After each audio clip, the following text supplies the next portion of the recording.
that the purpose of memory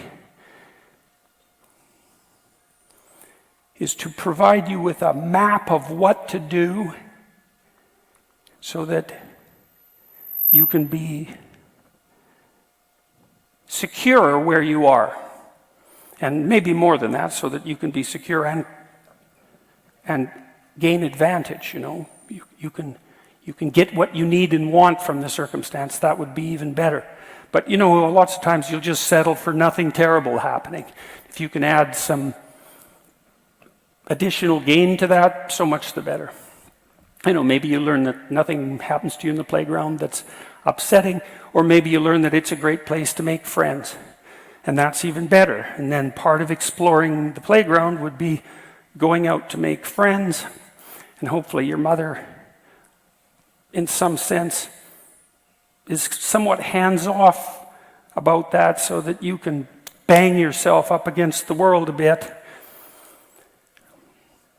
and learn what you need to learn about how to negotiate friendships. Now, let's go back to this guy who's having the murderous fantasies. Now, he's humiliated in high school. So you ask yourself, why?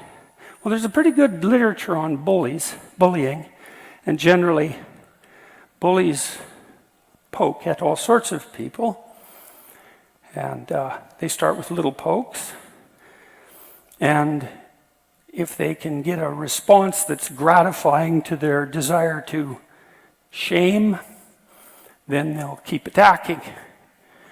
But they start off small, and not everybody gets bullied. Most people get bullied some when they're kids, but some people are targeted fairly frequently, and they're people who tend to react in the manner the bully wants. And perhaps there are also people who don't defend themselves very well when the first pokes occur. You know, they don't have a quick word in response.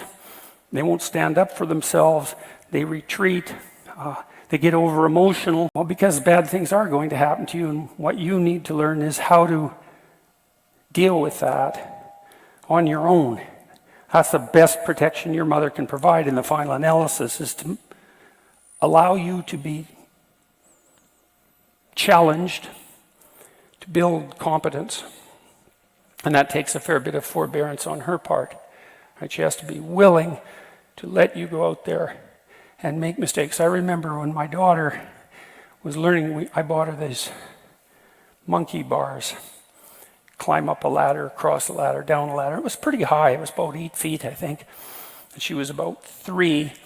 She was out in the backyard learning to climb up these monkey bars. It was really interesting to watch her. She'd lift her foot up and lift it up a little higher, lift it up a little higher, and then she'd put her foot on the first rung and put a little weight on it, and then repeat that.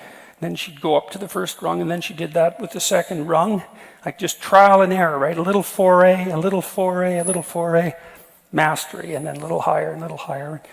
It was a fairly high monkey bar for such a little kid, but we were watching her, and she was doing a good job. We just let her be. And you know, maybe she falls off the monkey bars when she gets to the top and breaks her arm. And then aren't you a terrible parent? And the answer to that is maybe. And maybe not, too.